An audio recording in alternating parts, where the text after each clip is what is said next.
Welcome to Caribbean Focus.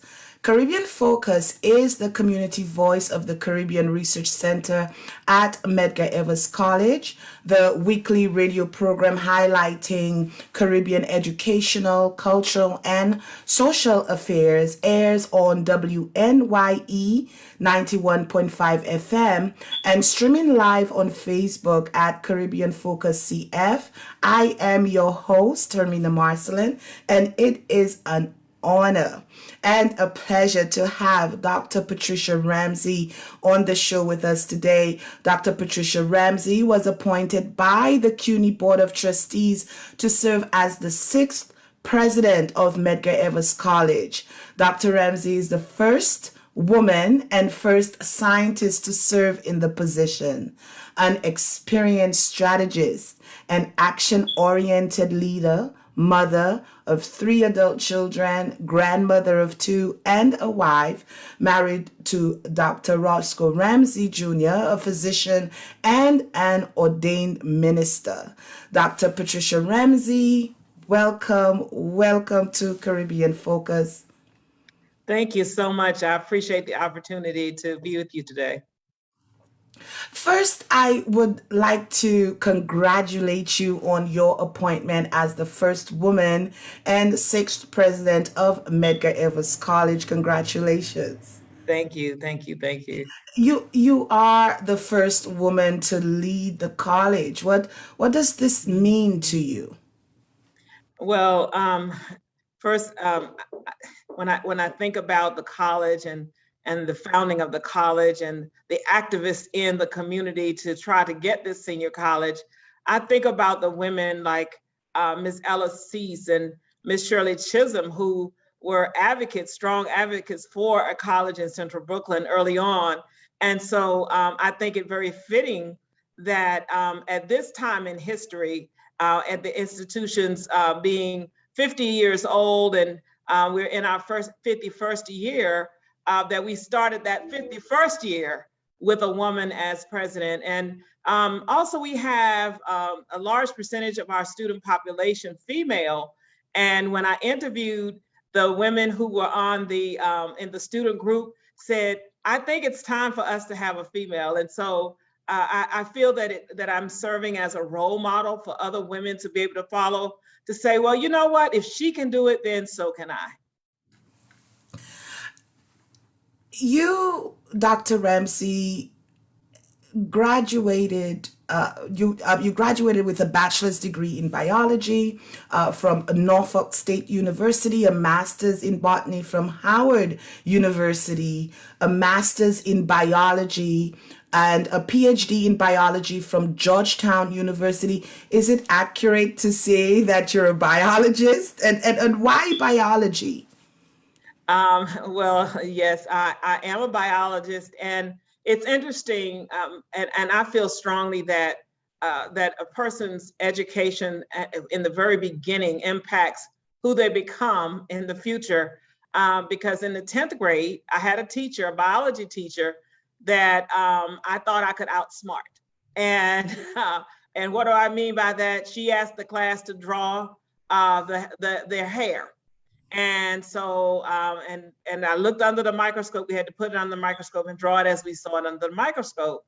And so I couldn't find what she was looking for. And I saw these little squiggly things under the microscope. And so I just drew that. And when I received the paper back, it had a big F on the paper. And so I then went to the teacher to say, you don't know what my hair looks like. So how do you know that this is not my hair? Mm. And so the teacher just looked at me and said, go sit down, Pierce. And it's funny because when you're in high school, you don't necessarily know what things look like under the microscope, especially when you're looking the first time. What I learned in college in my freshman year, that all hair looks the same under the light microscope. And so therefore the teacher could easily know that was not my hair. But that teacher challenged me, but she challenged the whole class. And so in that class, 5 of us in that class majored in biology when we went to college. Dr. Ramsey, speaking about challenges, the legacy of Medgar Willie Evers is one of strength as a civil rights activist, courage as the first state field secretary of the NAACP in Mississippi, and resilience as an organizer for voter registration efforts and economic boycotts, and commitment investigating crimes perpetrated against Black people. What are your thoughts on Medgar Evers' legacy? Medgar Evers did such a great work in Mississippi, and for the information that I've read about his life, he talked about going back to Mississippi after he was out of the military because he really wanted to have an opportunity to be where he could have land and all of that, and so graduated from Alcorn State University. I think down there they call it Alcorn. He graduated from college and tried to go into the University of Mississippi, which law school, which he was denied. And so he knew that he needed to do something to help his people. During that time, I think in 1954, when they said that segregation was illegal, constitutionally illegal, it didn't mean anything to the people who just ignored what the Constitution said. And so he fought to get rights for his people to vote. When he became the field secretary, that gave him some national support for the work he was trying to do. And so did such important work getting people registered to vote. And when you think about legacy, here I am sitting as president of Medgar Evers College, where we are involved in a similar fight. It may not have the same tentacles, but it has the feeling of those tentacles, and that is this whole thing about redistricting. And as you know, for quite a bit of time during John Lewis's life in Congress, he was fighting for the Voting Rights Act. For the Voting Rights Act. Well, here we are. We have a Center for Law and Social Justice very involved today in the whole redistricting effort here in New York, because when you have these lines changed, it changes the impact of the vote. And so much of his legacy still lives today right here at this college, where we are involved in social justice activities. And as we continue in the conversation of support, in welcoming you, Dr. Ramsey, the CUNY Chancellor, Felix V. Matos Rodriguez is quoted as saying, Medgar Evers College has a legacy that demands a leader with the sense of purpose and commitment to students that Patricia Ramsey has demonstrated through her 3-decade career. What is your presidential vision of Medgar Evers College? How do you intend to continue the legacy of Medgar Evers College? Well, for me, one of the reasons that I was drawn to the college had to do with the college's social justice mission. All of my career, I have been of the mindset to make a difference. And so therefore I chose to work at historically Black colleges and universities where the students have been in a situation where those colleges have been under-resourced since their inception, or since they were established. And so Medgar Evers, when I looked at the history of Medgar Evers College, I saw a very similar history. As I said earlier, born out of the Brooklyn community, out of activism of members of the Central Brooklyn community, some of which still live, such as Mr. Al Van. And so this college was born out of a struggle. And that was one of the things that drew me, because I felt that I could make a difference in the life of this institution. And so because of the social justice that is in the DNA of this institution, I see Medgar Evers College as an institution that could be a model for social justice for this nation. That is the vision that I had coming in here. I have cited this, and one of the ways that I saw that we could achieve this vision is through what the institution was founded on, and that was access. But access has a meaning different than what people may think. For me and Medgar Evers College, I have been touting this, and it was just exciting to see last week in the welcome reception that was given to me by faculty, staff, and students, that they were actually citing access. And for Medgar Evers, access means accountability. That's the first A. I'm sorry. And the first C is community engagement. We are inextricably linked to the community. And so I knew it important that we have involvement in the community. So what did I do? I created a position called Senior Advisor to the President for Community Engagement. The other C, continuous improvement. Continuous improvement is something that we have to do regularly, looking at ourselves, improving what we do. Accountability that I spoke about with the A, access, accountability, with us looking at ourselves and making sure that we are accountable not only to ourselves but to the public, is what we are continuously trying to improve upon, and that's that accountability. The E stands for equity. Equity, more so than just personal equity and how we see equity when we talk about DEI, but financial and economic equity, health equity. The COVID-19 pandemic actually raised to the level of notice, if you will, or exacerbated the health disparities issue that we have in this country. And so one of the things that we're looking to do is to try to address that by bringing health equity.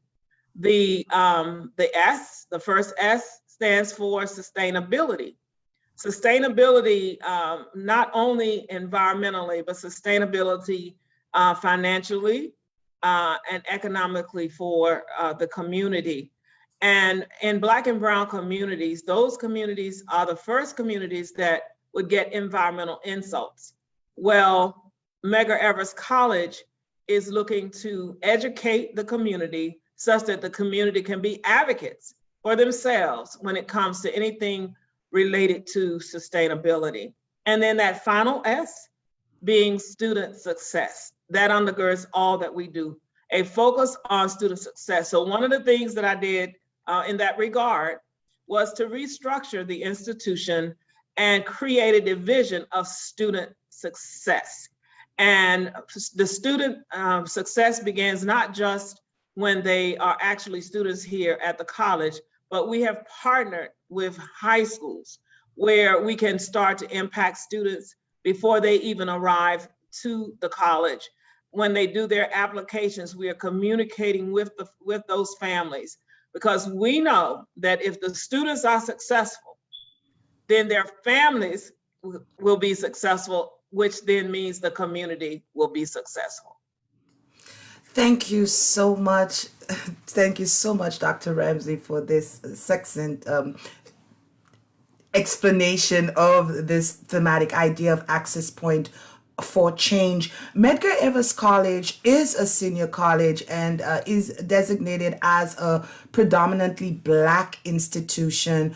Can Medgar Evers be designated as an HBCU? What are some of the criteria? Well, historically Black colleges and universities actually were established right after slavery. 1865 is one of the oldest public HBCUs, or some of the oldest public HBCUs, and then some privates.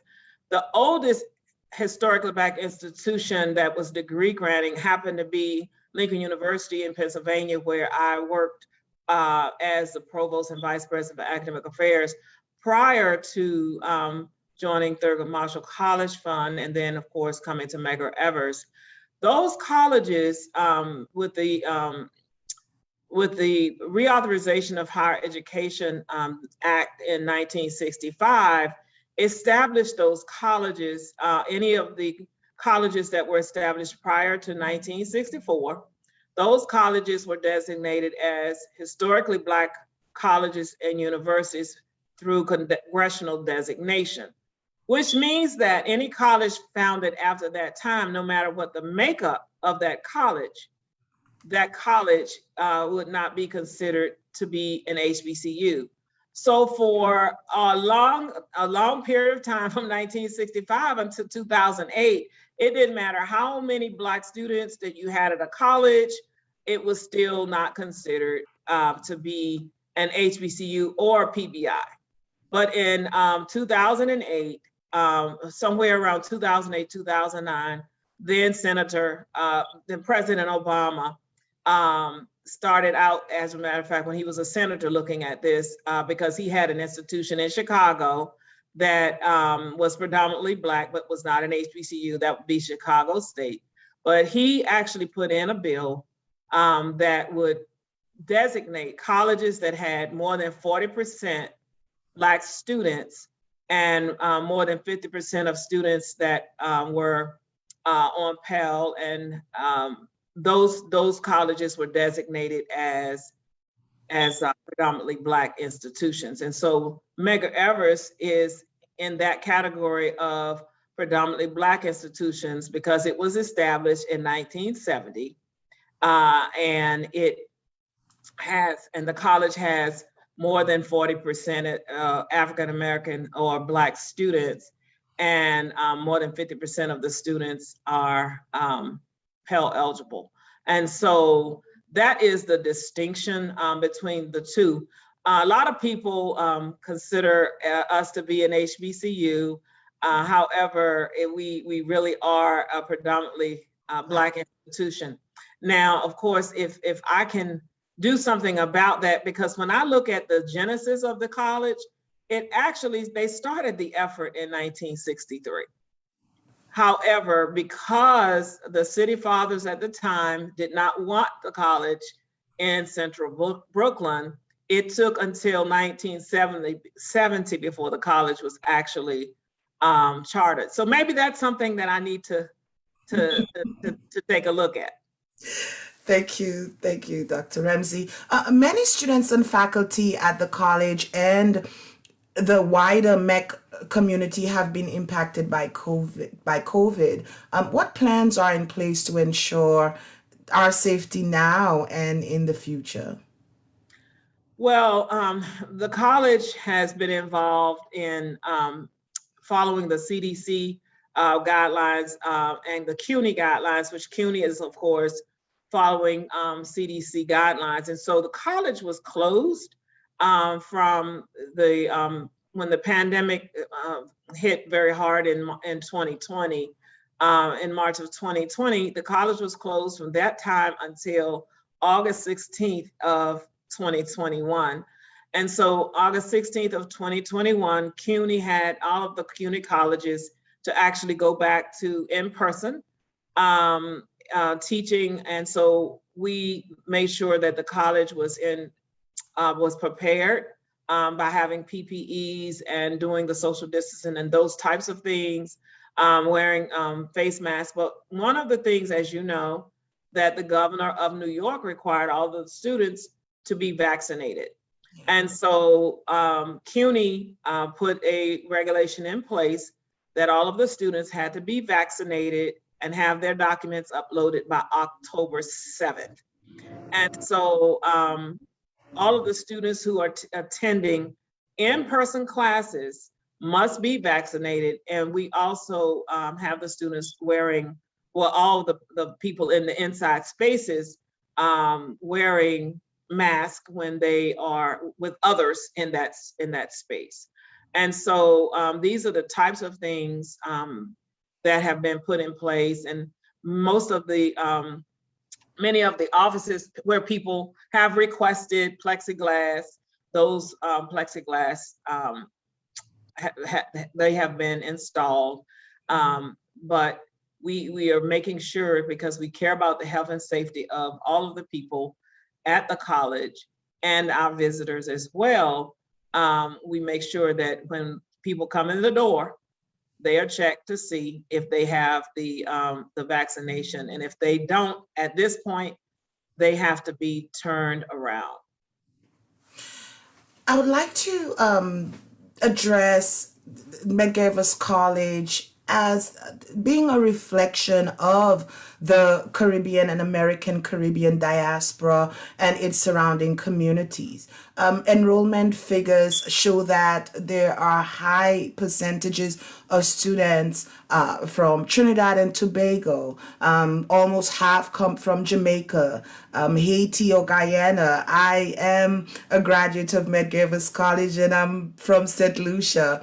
With a focus on Haiti, which recently experienced the 7.2 magnitude earthquake, and most recently the Haitian migrants seeking U.S. asylum in Del Rio, Texas. I would like to ask, under your presidency and leadership, how have you been able to show support? Well, one of the things we have to consider for real, that we are one people. And I think that that's what sometimes people forget. And so when we start separating ourselves, then that's, to me, when we don't seem to care as much about others. But one of the things that we did after the hurricane, after the earthquake in Haiti, we partnered with Congresswoman Yvette Clarke, and we opened a center here and on the campus in the gymnasium, where people could actually drop off supplies that would be sent to Haiti, which of course shows that we not only just kind of put out a message, which we did, but to also to show our support through that means.